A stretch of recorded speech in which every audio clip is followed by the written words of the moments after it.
మీకు ఆయన చైల్డ్‌హుడ్ నుంచి తెలుసు కాబట్టి, నేను ఫస్ట్ క్లాస్ స్టూడెంట్‌ని అని చెప్తున్నాడు ఆయన. అసెంబ్లీలో కూడా చెప్పాడు. మీరు నమ్ముతున్నారా? అంటే చదువులు ఇప్పుడు హైదరాబాద్‌లో చదువుకున్నవాడు. ఇక్కడ ఇక్కడ చదువు, ఇక్కడ ఏంటి, మార్కులు ఎలా వేస్తారు, రాజకీయ నాయకులు పిల్లల విషయంలో ఎలా ఉంటారు, పరీక్షలు ఎలా జరుగుతాయని మనం ఏం చెప్పక్కర్లేదు. హ్మ్. చెప్పుకోవడానికి ఏముంది, నేను ఫస్ట్ క్లాస్ స్టూడెంట్‌ని బాగా చదువుకున్నా అనే చెప్తాడు. మరి హ్మ్. చదువు అయిపోయిన తర్వాత ఇతను ఇక్కడ ఉంటే ఇబ్బంది అని చెప్పి వ్యాపారాలు చేసుకొని బెంగుళూరులో ఎందుకు కూర్చోబెట్టాడు వాళ్ళ తండ్రి? సో మధ్యలో హైదరాబాద్‌లో అమెరికా లేడు కదా! బెంగుళూరులో మధ్య కూర్చొని. మధ్యలో అమెరికా కూడా ఎళ్తే రెండో రోజో, మూడో రోజు తిరిగొచ్చాడని అంటారు. ఆ! సరే ఈయన అమెరికాకి పంపిస్తే గూడా సరే అక్కడ పరిస్థితులు ఏంటో మరి మళ్ళీ తిరిగొచ్చాడు.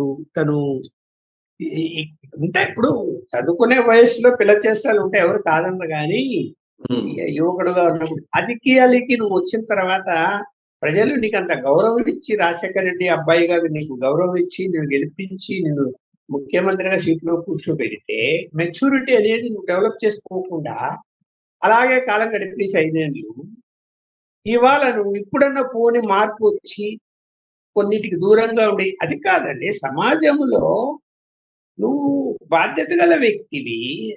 ఆ! నేను నా ఇష్టం నేను పోతా. ఆయన జనమంతా వస్తారు, అల్లరి చేస్తారు, ఎగురుతారు, సీఎం అని మాట్లాడతారు. అంటే అయన్ని అలౌ చేస్తాడా? అట్లా? చంద్రబాబు నాయుడు గారు అలా చేశారా ఎప్పుడన్నా? మాజీ ముఖ్యమంత్రి అయిన తర్వాత చంద్రబాబు నాయుడు ర్యాలీల్లో సీఎం చంద్రబాబు నాయుడు అని అరిచి, బాయినెట్టెక్కి, కార్ల మీద ఎక్కి ఎగిరారా? లేదు కదా! చేస్తారా అట్లా? పోనీ రాజశేఖర్ గారి టైంలో అట్లా ఏమన్నా చేశారా? చేయలేదు కదా! ఇక్కడ డిసిప్లిను ఒకటి తను అలవరుచుకోవాలి. రెండోది శాంతి భద్రతల విషయంలో తప్పకుండా సహకరించాలి. మీ బాధ్యత అది సహకరించేది. కానీ ఈ అయ్యో! మధ్య ఇలా కాలంలో వస్తే మీరు జనం ఇలా మీరు గమనించుంటారు సార్. తెనాలి ఎళ్ళిన సందర్భంగా అక్కడ రౌడీ షీటర్ల మీద కేసులున్నాయని జెప్తే, ఏదో వయసులో ఉన్నప్పుడు ఏదో కేసులవుతాయి. అంత మాత్రం చేత వాళ్ళేమో నేరస్తులవుతారా అని జెప్పి అన్నారు. అది విన్న తర్వాత మీకేమనిపించింది? అదే మరి నేను చెప్తున్నా గదా! ఇక్కడ తను అరే! వాళ్ళు ఏ తప్పు చేశారు? ఆ తప్పు ఎలాంటిది? ఇప్పుడు కొన్ని తప్పు చేయకపోయినా మీద పడతాయి. కొన్ని చిన్న తప్పులు ఉంటాయి. కానీ చేయరాని తప్పు చేసి ఉన్నప్పుడు, ఆ తప్పుల యొక్క సివియారిటీని తను తెలుసుకొని, అలాంటి వాటిని సమర్థించకుండా ఉండాలి. అది ఎక్కడైనా పద్ధతి. ఇప్పుడు రాజశేఖర గారు ఉన్నారు. పరిటాల రవి గారి హత్య జరిగినప్పుడు ఆయన మీద జగన్మోహన్ రెడ్డి మీద ఆరోపణలొచ్చాయి. అసెంబ్లీలో ఏం చెప్పాడాయన? నాకు అది హత్య జరగడాన్ని నేను తీవ్రంగా వ్యతిరేకిస్తున్నా, ఖండిస్తున్నా. అందులో నా కుమారుడి పేరొస్తున్నది. నా కుమారుడు ఒకవేళ తప్పు చేసున్నా కూడా చర్యలు తీసుకోవచ్చు. నేనేమి వ్యతిరేకం కాదు. శిక్ష పడాల్సిందే. సిబిఐ ఎంక్వైరీ చేయాల్సిందే అన్నాడా లేదా? సిబిఐ విచారణ జేసి అన్నాడు కదా! దోషిగా ఉంటే ఉరిశిక్షకైనా ఉరిశిక్ష వేసినా నేనేం అభ్యంతరం ఆ! పెట్టనన్నాడు అవును. అసెంబ్లీలో. అవును. అన్నాడు కూడా అన్నాడు మీరన్నట్టు. ఉరిశిక్ష కూడా వేయండి అన్నాడు కుమారుడిని కూడా. మరి అవన్నీ ఈయనకు గుర్తురావా తనకు? అరే! తన తండ్రి ఎలా జీవించాడు?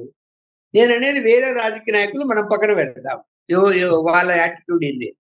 సొంత తండ్రి, ఆ తండ్రి ఫోటో పెట్టుకొని నువ్వు ముఖ్యమంత్రి అయినప్పుడు, నీ తండ్రి అడుగుజాడల్లో అయినా నువ్వు నడవాలి కదా! తండ్రి యొక్క మనస్తత్వం ఏంటి? ఎలా రాజకీయం చేశాడు తను?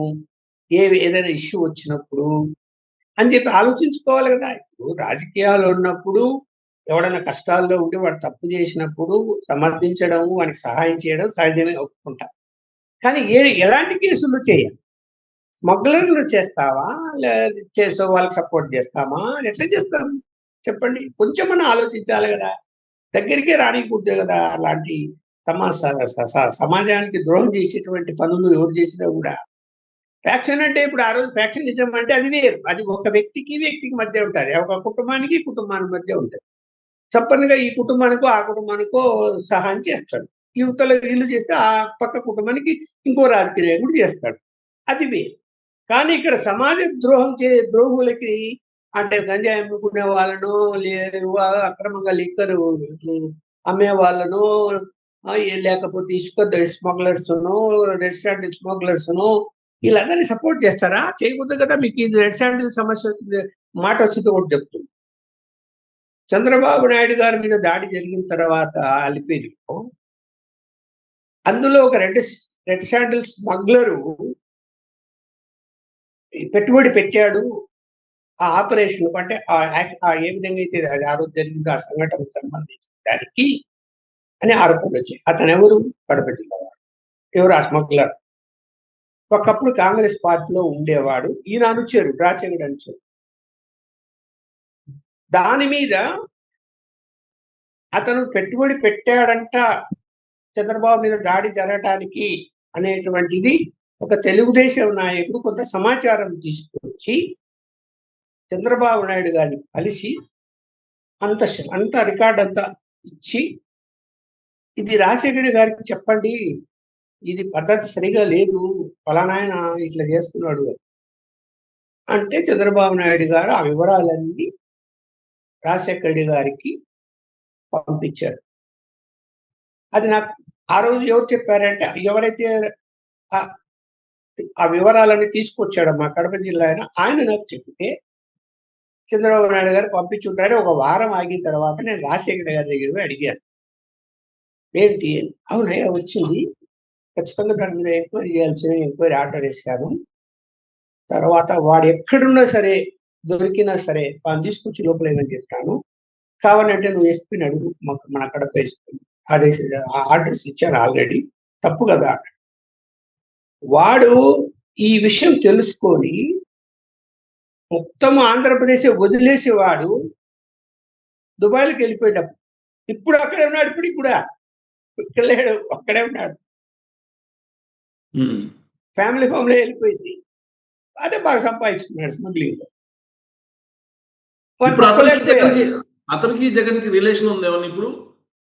లేదు, అంత సీన్ లేదు. ఎందుకంటే వాడు ఇంకా తను ఒకవేళ తప్పు చేసి ఉంటే మనం ఈ రాజకీయాలు ఈ తప్పులు వద్దనుకొని తను ఏదో బాగా సంపాదించుకొని లగ్జరీ లైఫ్ అనుభవిస్తున్నాడు కాబట్టి బతుకున్నాడు సచ్చాడు తెలియదు. ఎందుకంటే ఏజ్ కూడా ఎక్కువ అవుతుంది. ఉన్నాడు లేదో నేను ఈ మధ్య కాలంలో సమాచారం తెలుసుకోలే. కానీ ఇక్కడ లేడు, అక్కడే ఎక్కి వెళ్ళిపోయాడని రాజశేఖర్ దెబ్బకి వెళ్ళిపోయాడని తెలుసు. మరి అతను తన మనిషిని తెలిసి కాంగ్రెస్ పార్టీలో ఉన్నాడని తెలిసి కూడా అలా చేసి ఉంటే తప్పే కదా అని ఆయన ఆర్డర్ ఇచ్చాడా లేదా? వాడి మూతి లోపల ఏంటి అని చెప్పి. మరి ఎలా రాజకీయాలు ఎలా ఉండాలి చెప్పు ఎవరన్నా కానీ. ఎంతవరకు ఓ లిమిట్ ఉంటుంది, సమర్థించడానికి కూడా ఓ లిమిట్ ఉంటుంది. నువ్వు రేపు చేసిన వాళ్ళని స్మగ్లర్లను వీళ్ళందరినీ కూడా సపోర్ట్ చేస్తారా రాజకీయ నాయకులు? ఎట్లా చేస్తారు నాకు అర్థం కాల. కొంచెం మన రీసెంట్ గా పల్నాడుకి వెళ్ళారు. పల్నాడులోనేమో అతను ఎప్పుడో ఆయన ముఖ్యమంత్రిగా ఉన్నప్పుడే అతను చనిపోయాడట. రిజల్ట్ వచ్చిన రోజు నాగమల్లేశ్వరరావు అని అతనికి విగ్రహావిష్కరణకి వెళ్ళారు. వెళ్ళిన సందర్భంగా ఏం జరిగిందో మీకు తెలుసు. ఆ ఎపిసోడ్ లో వాళ్ళు ఏమంటారంటే ఇదంతా ఫేక్ అంటారు. మీ అబ్జర్వేషన్ ఏంటి? ఫేక్ అంటే ఇప్పుడు అతను తిరిగి జగన్మోహన్ రెడ్డి గారు గెలుస్తారు అని బెట్టింగ్ పెట్టాడు అనేది కదా.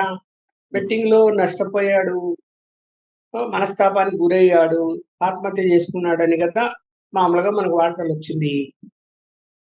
ఆ బెట్టింగ్ పెట్టలేదు. ఇప్పుడు బెట్టింగ్ తన కుమారుడు పెట్టాడు, దానివల్ల నష్టపోయాడు, చనిపోయాడు, అవన్నీ తల్లిదండ్రులు ఎవరు కూడా ఎందుకు చెప్పుకుంటారు? బయటికి తన కుమారుడు ఏం చేసింది వాళ్ళకి తెలుసున్నా కూడా చెప్పలేదు. ఎందుకంటే మొత్తం కుటుంబానికి అవమానం అవుతుంది.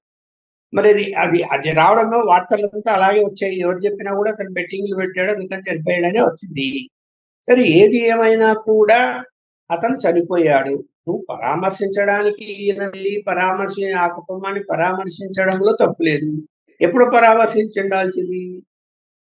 ఈ సంవత్సరం అయిపోయింది కదయ్యా, ఎన్నికలు అయిపోయి కూడా సంవత్సరం నుంచి మీకు టైమే దొరకలేదా? ఆ కుటుంబాన్ని మీ పార్టీలో ఉన్నప్పుడు మీ కారణంగా అంటే మీరు గెలుస్తారనే కారణంగా పెట్టుకుని చనిపోయాడని నిజమే అయితే నువ్వు వాళ్ళకి ధైర్యం ఇవ్వాలా? ఆ కుటుంబానికి నువ్వు పరామర్శించాలా? నీకు సమాచారం సంవత్సరం వరకు నీకు ఆ సమాచారమే లేదా? ఇప్పుడు వచ్చి రాజకీయం చేస్తున్నారు. అది కరెక్ట్ కాదు. ఇప్పుడు తను ఏదో ఒక ఇష్యూ కావాలా, ఎత్తకండి మీరు ఏమెత్తుకోవచ్చు చంద్రబాబు నాయుడు గారిని బ్లేమ్ చేయాలి, ఎక్కడో ఒక చోట ఏమైనా జరుగుతున్నాయో వెతకండి అని చెప్పి నువ్వు వాళ్ళ ద్వారా ఈ రకరకాల ఎప్పుడో ఎప్పుడో పాత కేసుల్లో కూడా ఇదేదో జరిగిందంట అంటే దాని మీద వెళ్ళి పరామర్శించనంటావు, లేకపోతే ఏదో చెప్తావు.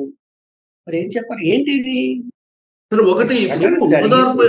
ఓదార్పు యాత్ర దగ్గర నుంచి చనిపోయినటువంటి వాళ్ళ ఇళ్ళకి ర్యాలీలకు వెళ్ళటం, అక్కడ సీఎం సీఎం అని నినాదాలు చేసుకోవటం, ఇవన్నీ కూడా అసెంబ్లీలో కూడా రోసయ్య గారు అనేక సందర్భాలు అభ్యంతరం పెట్టారు.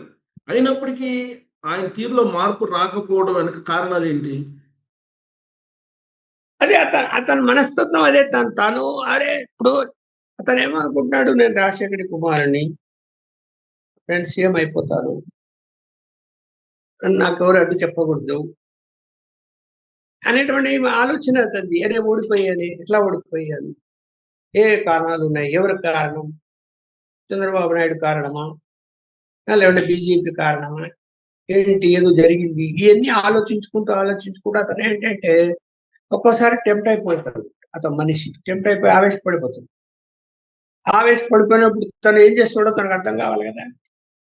ఒకసారి రాజకీయాల్లో ఉంటాయి, గెలుపు ఓటములు రెండు ఉంటాయి, రెండు సమానంగా స్వీకరించాలి, మళ్ళీ ప్రయత్నం చేస్తారు. ఇప్పుడేందే సంవత్సరం అయిపోయింది, ఇప్పుడు నువ్వు సీఎం, ఎప్పుడు సీఎం అని జనం ఎగురుతాను, సీఎం అయిపోతావా?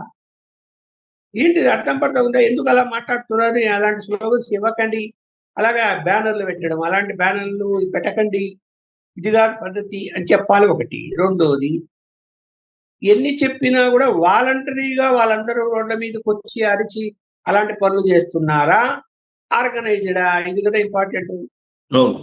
ఆర్గనైజ్డ్ అయినప్పుడు దీన్ని రాష్ట్ర ప్రభుత్వం కూడా ఇంటెలిజెన్స్ వర్గాల ద్వారా సమాచారాన్ని సేకరించి కొంత అరికట్టాల్సిన అవసరం ఉంది. అంత రౌడీ ముక్కలంతా కూడా రోడ్ల మీదకి వచ్చి చేయాల్సిన పని. ఇప్పటికైనా సరే ఈ సంఘటన జరిగిన తర్వాత అయినా ప్రభుత్వం చేయాల్సింది ఏంటంటే, ఎవరు వచ్చి అలర్ట్ చేశారు, వాళ్ళకు ఎవరు డైరెక్షన్ ఇచ్చారు, వాళ్ళ మీద ఎందుకు రౌడీ షీటర్లు ఓపెన్ చేయకూడదు? చేయొచ్చు. ఇప్పుడు జగన్మోహన్ రెడ్డి గారి ప్రభుత్వ హయాంలోనే చిన్న గలాటా జరిగి వాడెవడో తెలుగుదేశం వాడు వచ్చి కొట్టాడు అంటే అతని మీద రౌడీ షీటర్ ఓపెన్ చేశారు కదా పోలీసులు.